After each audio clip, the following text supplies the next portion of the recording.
E aí galerinha, aqui assiste meu canal, tudo bem com vocês? Olha, queria eu que eu fosse o Whindersson Nunes, ou que ele pelo menos editasse esses meus vídeos, né?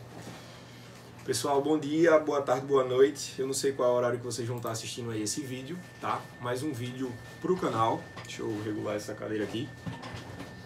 Ai, quem sabe faz ao vivo, legal. O vídeo de hoje é sobre história do Brasil, dando continuidade ao Brasil Colônia, tá?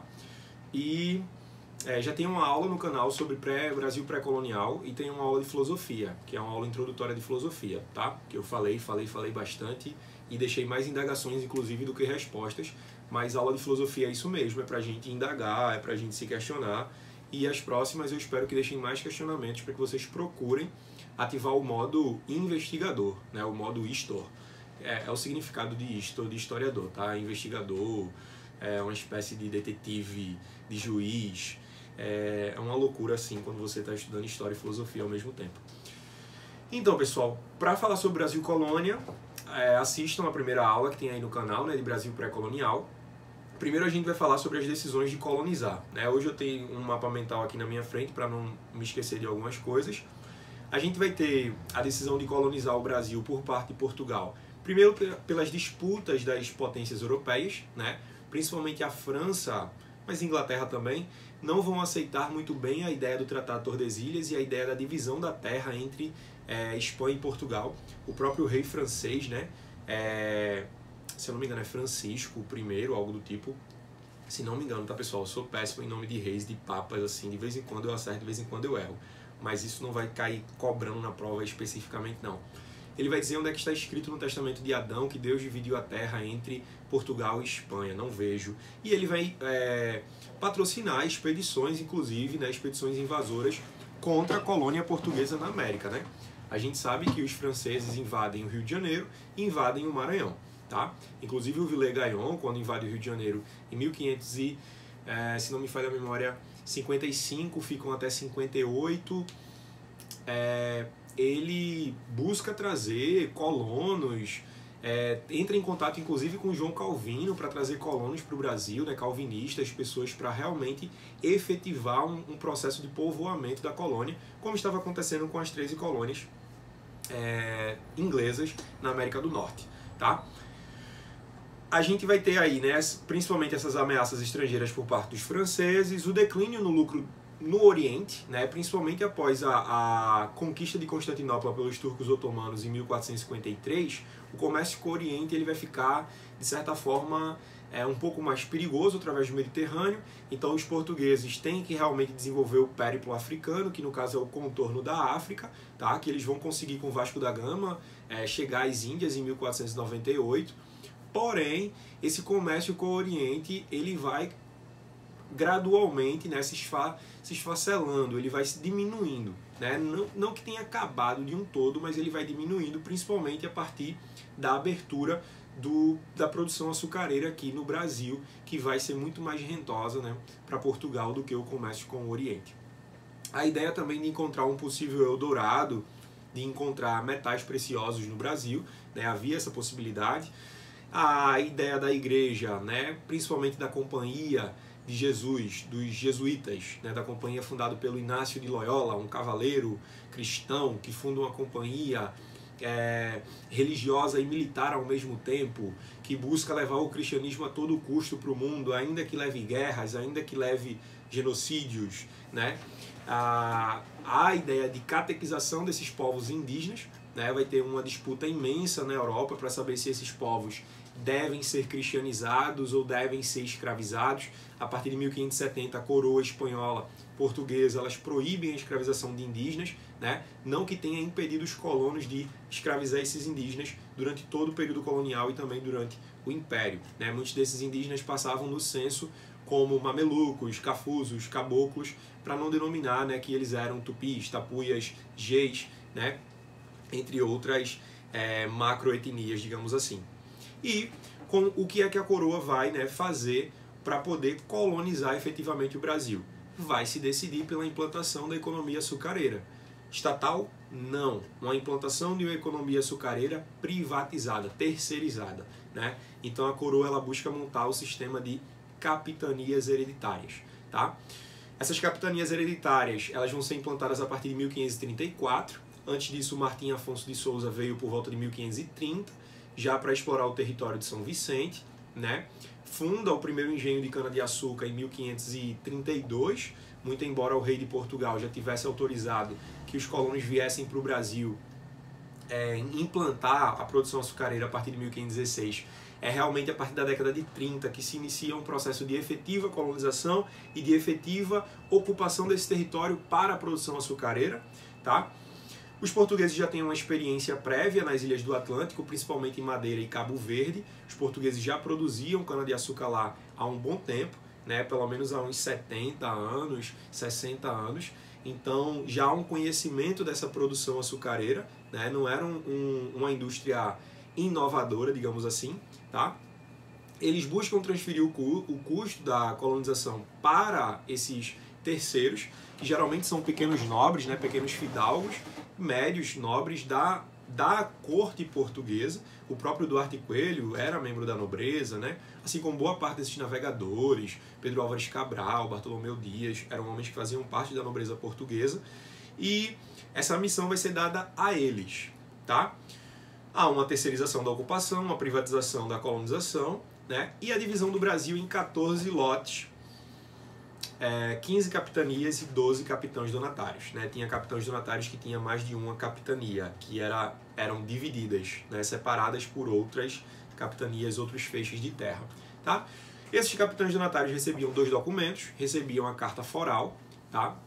Que dizia respeito aos direitos e deveres deles, né? Então eles poderiam doar terras, que são as 6 Marias, eles deveriam conquistar a terra, povoar a terra, desenvolver a indústria açucareira, defender as terras dos invasores, né? No caso franceses, ingleses, holandeses, etc.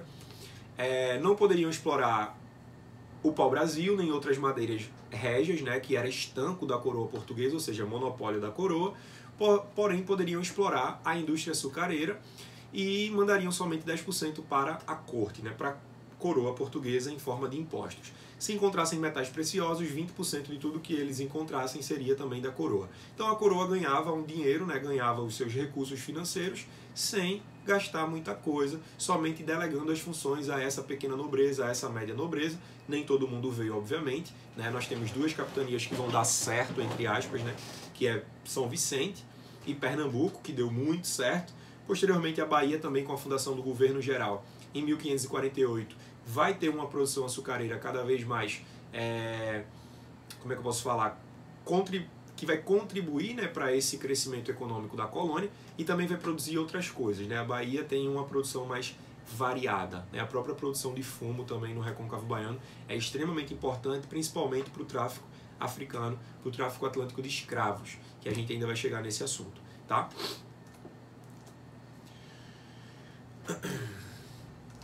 Então, pessoal, quais são as características da colonização no Brasil, né?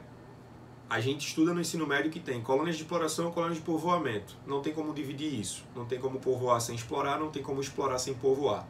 Porém, existe sim uma maior fiscalização por parte da metrópole ou uma menor fiscalização por parte da metrópole, como acontece nas 13 colônias inglesas, né, na América do Norte, que no caso as do Norte foram menos fiscalizadas, portanto teve um povoamento e um desenvolvimento de um comércio interno, né, e de uma articulação desse comércio interno muito maior do que no eixo sul das colônias inglesas. O Brasil, né, a colônia brasileira, né, que não é somente Brasil, a gente tem 2 estados pelo menos divididos, o estado do Grão-Pará e Maranhão, né, o Brasil ao norte, e o estado do Brasil com a capital na Bahia, o estado do Maranhão com capital em São Luís, e ainda tem uma administração diferenciada no eixo sul, que fica centralizada no Rio de Janeiro, devido ao comércio do sudeste, né, do sul, com a região platina, né, com a região da Bacia do Prata, que é justamente o interesse dos portugueses de entrar nesse comércio da prata também no sul. Então a gente pode dizer que nós temos o norte, as drogas do sertão, a pecuária, a busca pela escravização de povos indígenas do norte. A gente tem o eixo que futuramente chamaríamos de nordeste, com a produção açucareira sendo a sua principal atividade, e uma produção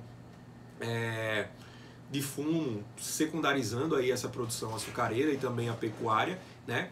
e a região sul-sudeste com a produção, né, também pecuarista e com a questão tanto da produção açucareira quanto dos interesses do eixo sul na bacia platina. Tanto é que Portugal vai ter direito, né, à colônia de Sacramento durante algum tempo, que hoje fica no Uruguai, né? O Uruguai já foi do Brasil, já foi a província cisplatina. Nós iremos falar sobre isso um pouco mais à frente, tá? Então, a colônia deveria obedecer às diretrizes portuguesas, consumir produtos fornecidos somente pela metrópole. Se comprassem produtos de outras metrópoles, isso seria visto como contrabando. Isso aconteceu durante todo o período colonial, tá? A produção deveria atender à demanda externa, ou seja, a produção açucareira é voltada para Portugal e não para os interesses internos, tá? Portanto, não se forma uma indústria nacional tão cedo, não se formam universidades no Brasil tão cedo. Por quê? Não é para estar estudando, não é para estar desenvolvendo indústria, é para estar produzindo produtos agrícolas primários, minerais, para mandar para metrópole, para a corte, para que lá eles se beneficiem desses produtos, tá? A ideia basicamente é, generalizadamente, né, falando, fornecer especiarias tropicais, como a cana-de-açúcar, como o fumo, como as drogas do sertão, e metais preciosos, como ouro, prata e diamantes, tá? Que tipo de doutrina econômica é essa, né? Que tipo de modo de produção é esse? Quando Portugal coloniza o Brasil, né, busca conquistar o Brasil e colonizar as terras brasileiras, ou as suas terras na América, né, América Portuguesa, vamos dizer assim, na Europa está vigendo ainda o período de transição, de certa forma, do feudalismo para o capitalismo. É um período onde o mercantilismo, né, que é uma doutrina econômica, uma espécie também de modo de produção, está vigente nessa época, tá? E o que é o mercantilismo? É a política econômica do Estado moderno absolutista, principalmente europeu. O mercantilismo tem alguns eixos, né, doutrinários que eles buscam prezar, eles buscam aplicar isso. Metalismo ou bulionismo, a ideia de que um estado que tem mais ouro e mais prata é um estado mais rico. Por isso essa busca por esses metais preciosos, tá?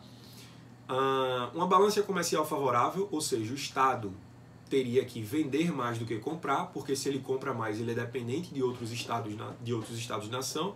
Portanto, ele vai ser um cliente e nunca vai ser um estado superior àquele estado-nação em termos econômicos. Balança comercial favorável, vender mais do que comprar, arrecadar mais do que gastar, né? Portugal e Espanha não tiveram muita, digamos assim, sorte nesse sentido. Vão sofrer com políticas inflacionárias, vão sofrer com a questão de tentar estabilizar uma economia que girava muito ouro, que girava muita prata, tá? Boa parte do ouro brasileiro vai parar nos bancos ingleses, boa parte da prata espanhola vai parar, da América espanhola, né, vai parar nos bancos franceses, tá? O que mais do mercantilismo? Uma política intervencionista estatal, ou seja, o Estado intervém, né, na economia, é o Estado quem concede as datas para serem exploradas as minas, é o Estado quem concede a terra para que os colonos possam explorar, é o Estado quem concede as pensões, as mercês reais, que são as aposentadorias, espécies de rendimento, né, mensais, é o Estado quem concede o contrato para a pessoa negociar na colônia, tá? Então é marcada também por essa ideia de estatização da economia, tá? Por isso que nós chamamos essa relação entre colônia e metrópole de exclusivo metropolitano, ou seja, é o Estado quem controla as transações e a ordem econômica da colônia, ao menos em teoria, tá? Na prática esse processo é bem mais complexo do que a gente pode imaginar. Como eu falei, o contrabando sempre existiu. Quais são as consequências desse período de colonização, né? Por parte de Portugal? Tem gente que fica dizendo, se o Brasil tivesse continuado sob o mando dos holandeses seria massa. Não seria massa, velho. Seria uma colônia de exploração do mesmo jeito. Vide a Indonésia, a África do Sul e outras regiões que foram colonizadas pelos holandeses e que vivem hoje situações às vezes até mais precárias do que o nosso país, né? Do que o Brasil. Atraso técnico, a proibição de concorrer internamente ou externamente, né, com o capital português, uma limitação comercial muito grande, uma dependência externa de Portugal e também de outra colônia portuguesa, que no caso é Angola, né? Uma dependência muito grande de Angola em termos de mão de obra, principalmente mão de obra escrava africana, tá? Angola tem um vínculo muito forte com a colônia portuguesa na América, tá? Isso a gente vai falar principalmente quando a gente for falar sobre independência, que existia um projeto de independência de políticos brasileiros, né, principalmente escravocratas, de tornar Angola mais uma província do Império do Brasil, tá?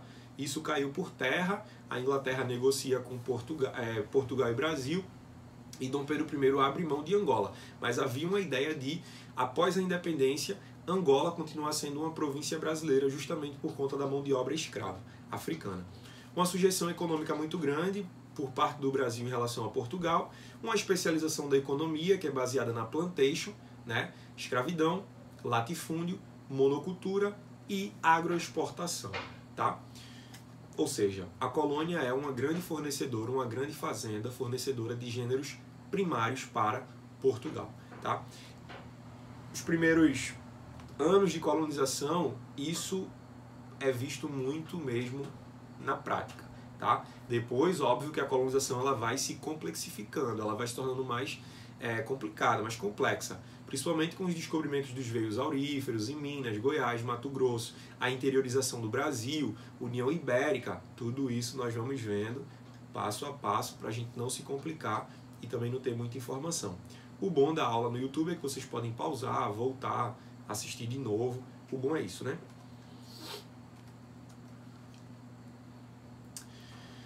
Geralmente, né, esse conceito de colônias de exploração pode aparecer na prova, pode aparecer no Enem, ou pode aparecer aí nesses concursos como o ESA, por exemplo. O que é uma colônia de exploração? Geralmente são regiões de clima tropical, né, que fornecem produtos que não existem na metrópole, não existem na Europa, com produção em larga escala, atendendo à demanda externa, fornecendo gêneros primários. A estrutura é a plantation que eu falei, latifúndio, grandes propriedades monocultoras, produzem uma coisa só, né, ou açúcar, ou algodão, ou café, né, baseada na mão de obra escrava, africana principalmente. Por quê? Porque o tráfico africano já é outro comércio que movimenta muito dinheiro, e quem estava envolvido com esse tráfico africano, né, esse tráfico atlântico de escravos? A nobreza portuguesa, posteriormente a nobreza luso-brasileira, a nobreza brasileira após a independência, né, grandes líderes políticos do Brasil estavam envolvidos até o pescoço com o tráfico atlântico de escravos, porque era muito lucrativo, tá? E a escravização indígena, além de ter sido proibida, mas isso não ter sido levado a sério, né, pelos colonos que escravizavam índios como queriam, né, e como podiam, a escravização indígena ela não é tão, digamos assim, ampla quanto a escravidão africana no Brasil, por mais que os indígenas tenham sido escravizados também do começo ao fim da colônia e também do começo ao fim do império, e resistam até hoje, né, contra a expansão do capitalismo, da indústria, do agronegócio sobre o seu território. Até hoje os indígenas brasileiros resistem a isso, tá? Que é importante a gente salientar. Então é isso, pessoal. Eu vou colocar um PDF anexo, tá? Eu vou colocar um PDF anexo a essa videoaula para vocês entrarem, assistirem a videoaula e responderem algumas atividades desse PDF ou desse documento em Word, tá? Peço que vocês curtam, compartilhem o vídeo também, é muito importante para o canal crescer, para o canal ganhar seguidores. Esse projeto de aulas públicas, né, é um projeto pensado principalmente após a ideia desse novo ensino médio, que vai, de certa forma, dificultar para vocês aí um acesso à história, filosofia, sociologia. Então esse projeto do canal é justamente de tentar trazer essas aulas não somente para Enem e para concursos afins, né, como também para vocês estudarem história e filosofia mesmo, para vocês não ficarem alienados e falarem besteira por aí, como racismo reverso, a escravidão nunca existiu, o holocausto nunca existiu, né, não existe desigualdade social no Brasil, etc. e tal. Pelo amor de Deus, né? Alunos meus não reproduzem essas ideias alienadas e alienantes, tá? Por quê? Porque ele tem história de qualidade, ele tem filosofia de qualidade, tá? Então eu peço que vocês façam aí a parte de vocês, curtam, compartilhem, manda para um amigozinho, manda para o amigo, mandar para outro amigo, tá? Agradecer as pessoas que estão compartilhando aí no Instagram, valendo, beleza? e entrem no Word também para responder as questões que eu estou anexando, beleza? Ao canal. Valeu, pessoal. Até a próxima, tá?